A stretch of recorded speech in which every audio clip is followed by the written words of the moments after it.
Sejam bem-vindos ao canal Arquivo das Guerras, o seu ponto de encontro diário com as histórias mais impactantes, heróicas e esquecidas dos grandes conflitos mundiais.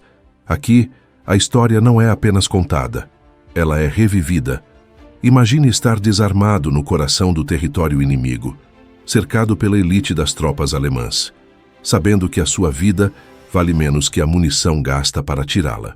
Agora, imagine que, em vez de uma execução sumária, você recebe a missão impossível de salvar aqueles que tentaram te matar minutos antes.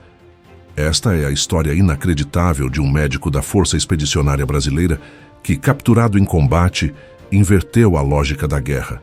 Ele não apenas sobreviveu ao cativeiro nazista, mas, através de sua dedicação inabalável ao juramento que fez, dobrou a vontade de um comandante alemão e transformou um bunker de morte em um santuário de vida, protagonizando um dos desfechos mais inusitados e honrosos da Segunda Guerra Mundial.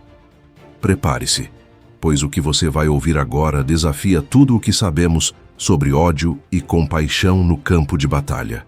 Era o inverno implacável de 1944 na Itália, uma estação que castigava tanto quanto a artilharia. Os Apeninos se erguiam como muralhas de gelo e pedra, testemunhas silenciosas do avanço penoso da Força Expedicionária Brasileira contra a linha gótica. O cenário era de uma brancura suja, onde a neve se misturava à lama, ao óleo queimado e ao sangue que congelava antes mesmo de tocar o solo. Para os soldados brasileiros acostumados ao calor tropical, aquele frio era um inimigo tão letal quanto as metralhadoras MG-42 que cuspiam fogo das casamatas invisíveis nas encostas. Foi nesse teatro de horrores que um pequeno destacamento de saúde da FEB se viu isolado, separado de sua unidade principal após um bombardeio de morteiro que desorientou as linhas de comunicação e transformou a geografia do terreno em uma cratera lunar de confusão e fumaça.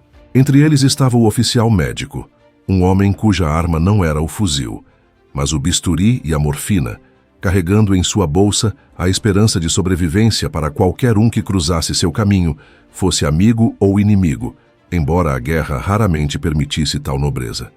A patrulha avançava com cautela extrema, o som das botas esmagando a neve sendo o único ruído a quebrar o silêncio opressivo que antecede a tempestade. A visibilidade era quase nula.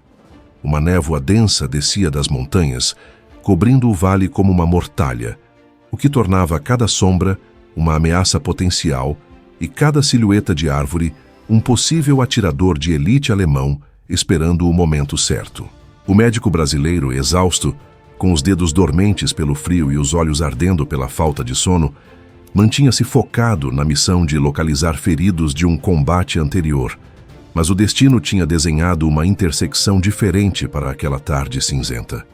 De repente, o estalar seco de um galho não sob seus pés, mas à frente, paralisou o grupo. Antes que pudessem reagir ou buscar abrigo, o mundo explodiu em luz e som. Não foi um ataque de artilharia, mas uma emboscada de infantaria precisa e letal. Soldados da Wehrmacht surgiram da brancura como fantasmas, com suas capas de camuflagem de inverno, tornando-os invisíveis até que fosse tarde demais. As armas foram apontadas, ordens gritadas em um alemão ríspido e gutural cortaram o ar gélido e a resistência se tornou inútil. O médico, erguendo as mãos, sentiu o peso da mortalidade cair sobre seus ombros. A cruz vermelha em seu braçal parecia um alvo e não um escudo naquele momento de barbárie. Eles foram desarmados com eficiência brutal, empurrados e revistados sob a mira de submetralhadoras que não tremiam nas mãos dos experientes soldados inimigos.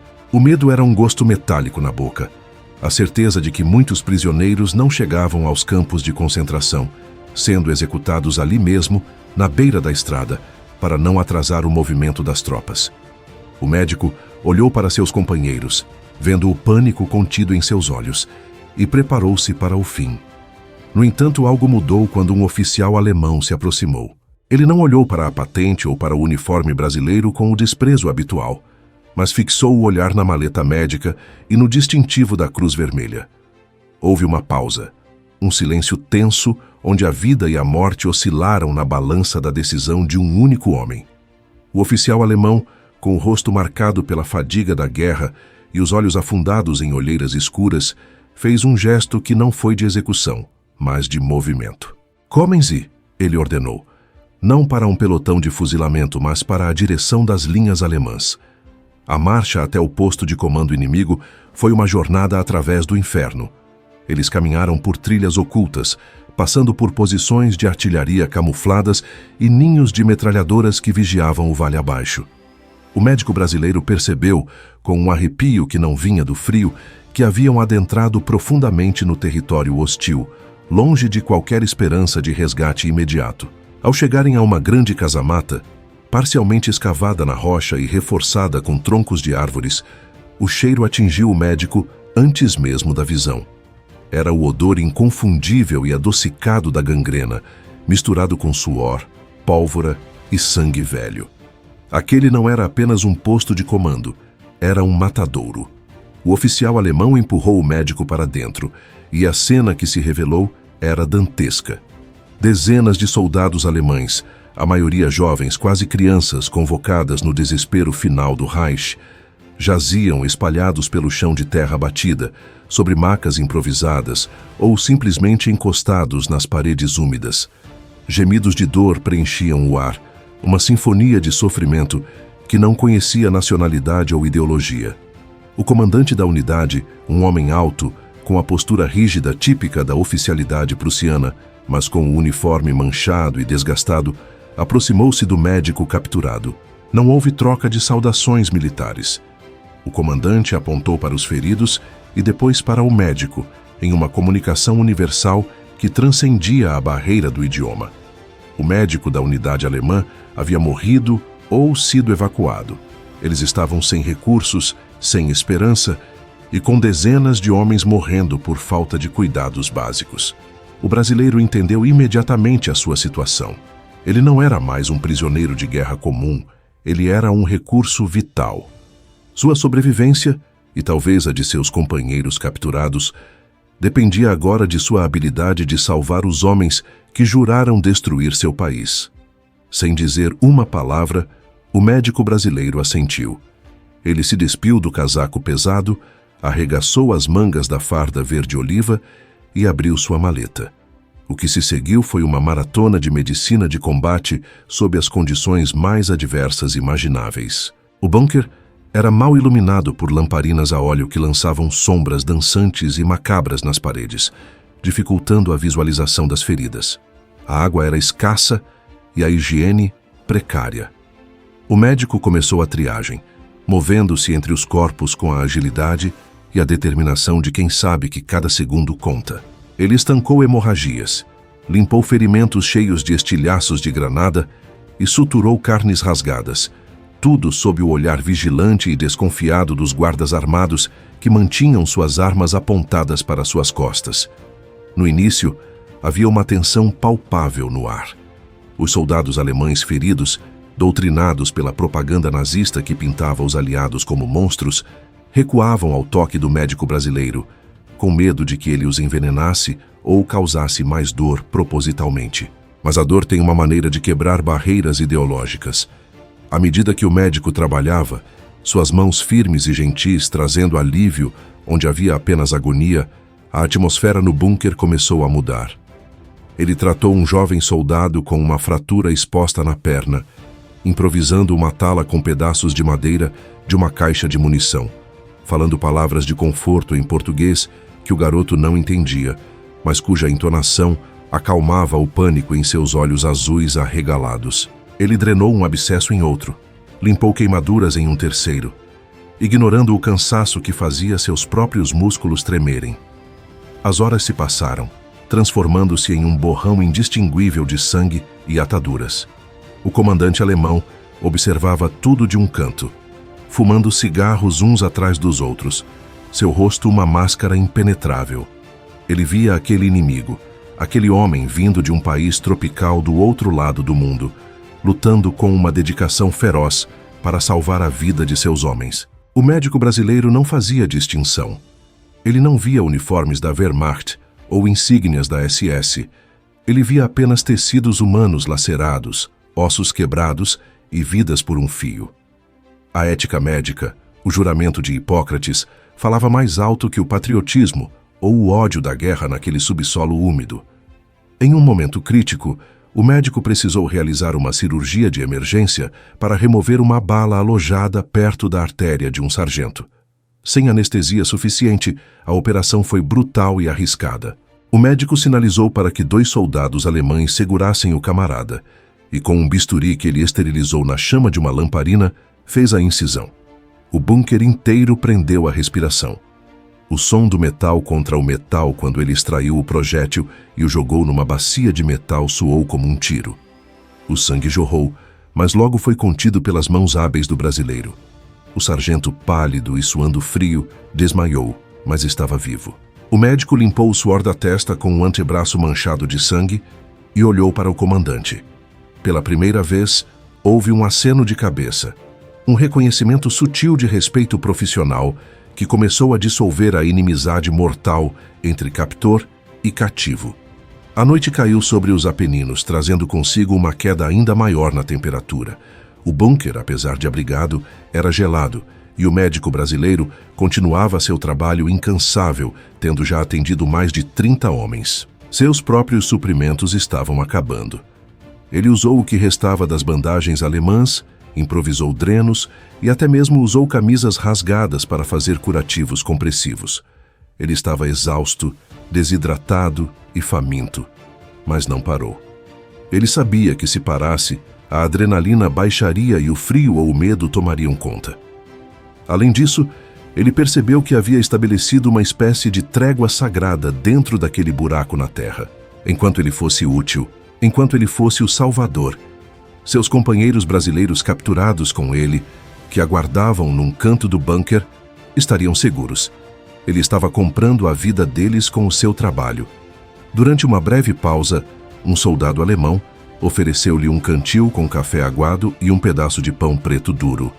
O médico aceitou, dividindo o alimento discretamente com seus compatriotas. Aquele gesto de humanidade partilhada, o pão quebrado entre inimigos, selou uma mudança fundamental na dinâmica do bunker. Eles não eram mais apenas combatentes em lados opostos de uma guerra global. Eram seres humanos presos numa situação miserável, dependendo uns dos outros para sobreviver àquela noite interminável. O comandante alemão aproximou-se novamente, desta vez sem a mão no coldre da pistola. Ele olhou para o trabalho feito, para as fileiras de homens que, sem a intervenção do brasileiro, estariam mortos ou agonizando em direção a um fim inevitável. Ele viu a exaustão no rosto do médico, as olheiras profundas, as mãos trêmulas que, no entanto, não hesitavam quando tocavam um ferimento. Foi então que o som da guerra lá fora se intensificou. O bombardeio aliado recomeçou, fazendo a terra tremer e poeira cair do teto do bunker. As luzes das lamparinas oscilaram violentamente. Parecia que a força expedicionária brasileira estava lançando uma ofensiva maciça para tomar aquela posição. O médico sabia o que isso significava. Se o bunker fosse atingido ou invadido durante o combate, seria um massacre. Se os alemães decidissem recuar, eles provavelmente executariam os prisioneiros para não carregar peso extra. A tensão voltou a subir. Os guardas ficaram nervosos, dedos nos gatilhos, olhares voltados para a entrada do abrigo. O comandante alemão gritou ordens, organizando uma defesa perimetral, mas manteve o médico trabalhando. A situação era desesperadora. O médico brasileiro operava agora sob o som de explosões próximas, cada detonação enviando ondas de choque através do solo que ameaçavam desestabilizar suas mãos durante procedimentos delicados. Ele sentiu o medo retornar, não por si mesmo, mas pela futilidade de salvar aquelas vidas apenas para vê-las extintas por uma granada cega minutos depois. Ele olhou para os feridos que acabara de tratar. Homens vulneráveis, incapazes de lutar ou fugir. Havia uma ironia cruel em curar soldados para que pudessem voltar a matar seus compatriotas, ou para que morressem sob o fogo de seus próprios libertadores. Mas o médico afastou esses pensamentos. Sua guerra era contra a morte, e a morte estava ganhando terreno naquela noite. No meio do caos do bombardeio, um novo grupo de feridos chegou trazido da linha de frente. Eram casos graves. amputações traumáticas, ferimentos abdominais abertos. O médico brasileiro respirou fundo, buscando uma reserva de energia que ele não sabia que possuía, e voltou ao trabalho. O comandante alemão, vendo que a posição se tornava insustentável, tomou uma decisão. Ele observou o médico brasileiro tratar o último dos recém-chegados, um oficial subalterno que clamava pela mãe em seus delírios de dor. O comandante percebeu que não podia evacuar aqueles homens. Não havia caminhões, não havia macas suficientes, e a neve lá fora tornava qualquer transporte de feridos graves uma sentença de morte. Se ele recuasse com suas tropas aptas, teria que deixar os feridos para trás, à mercê do frio ou da captura. Mas deixar seus homens para trás era uma desonra para um oficial. O dilema pesava sobre ele. Ele olhou para o médico brasileiro, que agora estava sentado no chão, encostado na parede, com a cabeça entre os joelhos, tentando recuperar o fôlego após horas de cirurgias ininterruptas. O comandante alemão caminhou até ele. A sombra de suas botas parou diante do médico, que ergueu o olhar, esperando a ordem final, talvez o tiro de misericórdia, agora que sua utilidade havia acabado. Mas o que o comandante alemão disse, em um inglês quebrado e com sotaque pesado, mudou o curso daquela noite e de todas as vidas naquele abrigo. Ele não falou de rendição nem de execução. Ele falou de honra. Ele reconheceu que o médico havia feito mais pelos seus soldados do que o próprio comando alemão conseguira.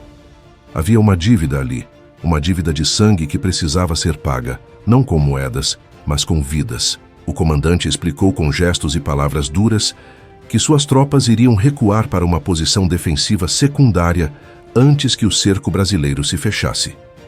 Ele não podia levar os 40 feridos mais graves. Eles iriam morrer no transporte.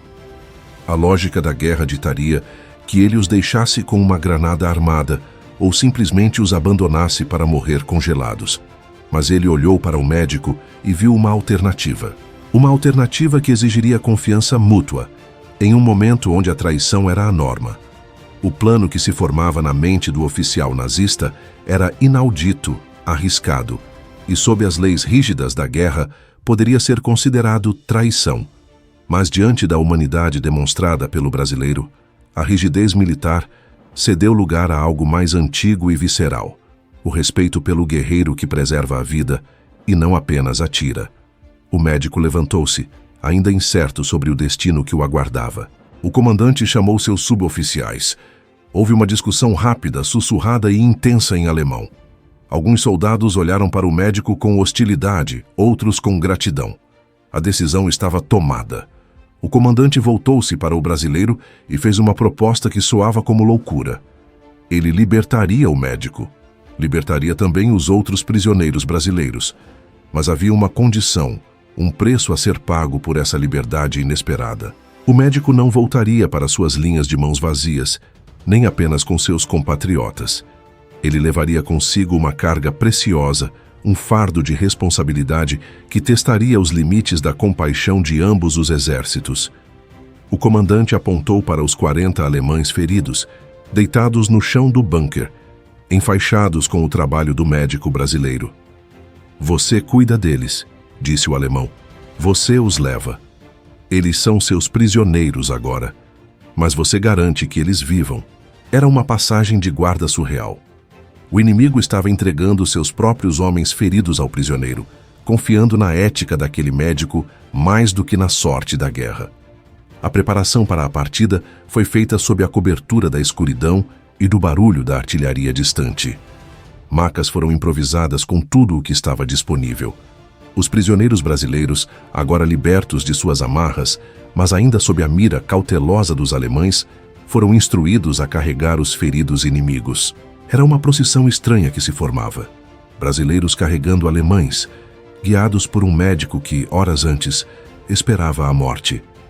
O comandante alemão entregou ao médico um salvo-conduto improvisado, uma nota escrita às pressas, caso encontrassem outras patrulhas alemãs na terra de ninguém. Ele também devolveu a maleta médica, agora quase vazia, e, num gesto final e impensável, estendeu a mão. O médico brasileiro, sujo de sangue alemão, olhou para a mão estendida do oficial nazista. Ali no meio do inferno da Itália, dois homens apertaram as mãos.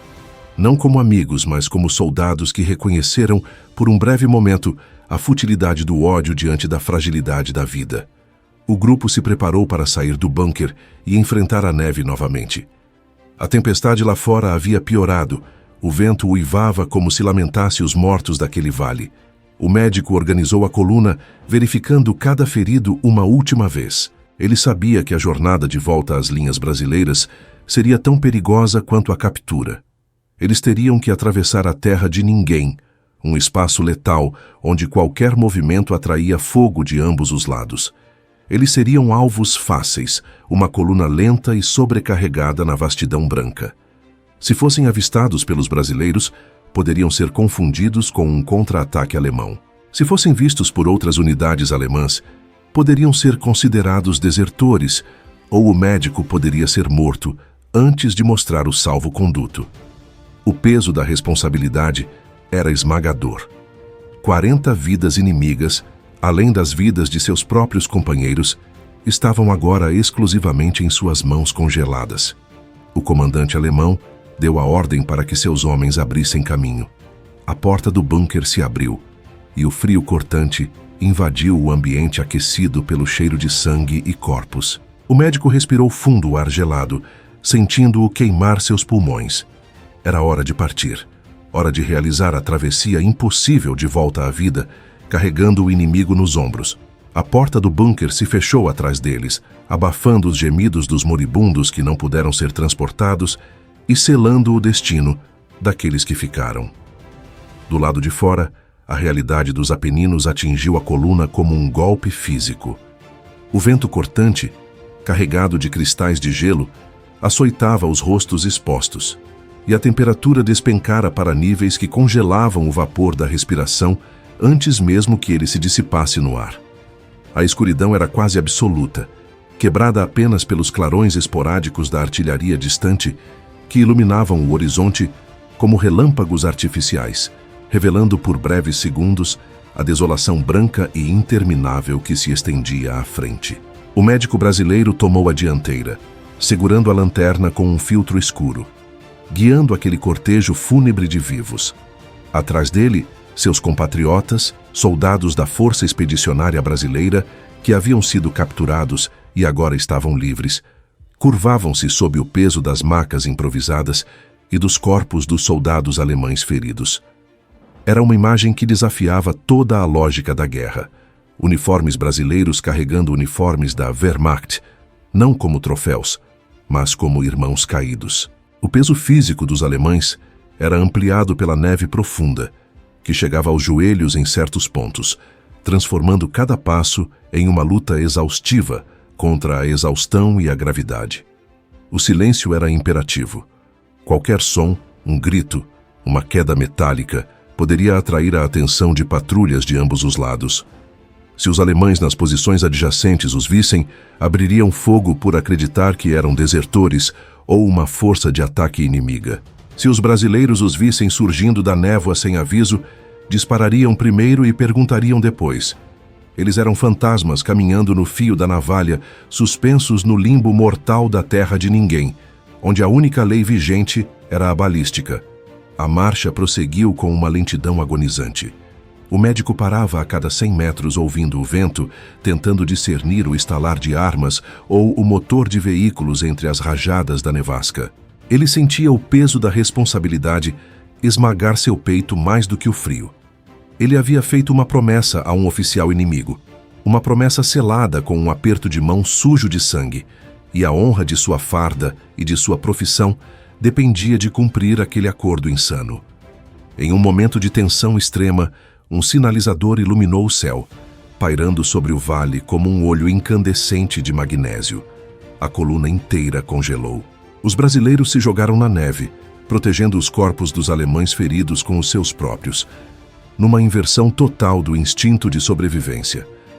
A luz fantasmagórica projetou sombras longas e distorcidas na neve, e por intermináveis segundos eles ficaram expostos, vulneráveis como insetos, sob uma lente de aumento. O médico prendeu a respiração, esperando o traçado de uma metralhadora rasgar a noite, mas o sinalizador se apagou chiando ao cair na escuridão, e o silêncio retornou. Eles não haviam sido vistos, ou se foram confundidos com rochas ou arbustos, pela sentinela entediada e congelada que disparara o artefato. O médico fez um sinal com a mão trêmula, e a marcha recomeçou, agora com uma urgência renovada. Os feridos alemães começaram a gemer mais alto, o efeito dos analgésicos improvisados passando e o frio penetrando em suas feridas abertas. O médico movia-se entre as macas, sussurrando palavras de ordem e encorajamento, verificando torniquetes com os dedos dormentes, impedindo que o desespero se instalasse nas fileiras. Ele sabia que, se parassem agora, morreriam todos de hipotermia antes do amanhecer. À medida que avançavam, a paisagem tornava-se familiar. O médico reconheceu os contornos de uma elevação no terreno, uma crista que ele havia observado dias antes através de binóculos, antes da captura. Eles estavam se aproximando das linhas brasileiras. O alívio, no entanto, veio acompanhado de um terror novo e mais agudo. A aproximação das próprias linhas era, estatisticamente, o momento mais perigoso de qualquer fuga ou retorno de patrulha. Os sentinelas brasileiros estariam nervosos, esperando um contra-ataque alemão sob a cobertura da tempestade. Ver um grupo grande se aproximando, carregando o que pareciam ser armas pesadas, na verdade as macas, seria o gatilho para um massacre de fogo amigo. O médico precisava se fazer anunciar, mas gritar poderia alertar os alemães às suas costas. Ele tomou uma decisão arriscada. Retirou do bolso um pedaço de pano branco que guardara, parte de uma atadura limpa, e o prendeu na ponta de um galho seco que encontrou sob a neve. Ele ordenou que o grupo parasse e esperasse atrás de uma formação rochosa. Sozinho, ele avançou em direção às posições brasileiras, caminhando ereto, sem arma, segurando a bandeira branca improvisada e a lanterna. Ele era um alvo perfeito, uma silhueta solitária contra o cinza da tempestade. "Não atirem, sou médico da FEB, brasileiros!" ele gritou, sua voz rouca lutando contra o vento. O som foi engolido pela ventania, mas ele continuou gritando, avançando passo a passo. "Cessar fogo, somos amigos, trazemos feridos!" De repente, o som inconfundível de ferrolhos sendo manobrados ecoou à sua frente. Vozes em português, tensas e agressivas, ordenaram que ele parasse e se identificasse. O coração do médico batia na garganta. Ele parou, erguendo as mãos alto, a luz da lanterna iluminando seu próprio rosto e o distintivo da cruz vermelha em seu braço. "Sou o capitão médico." Ele gritou seu nome e patente.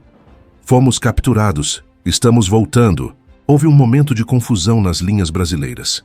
Um sargento, desconfiado de uma armadilha alemã, ordenou que ele avançasse devagar.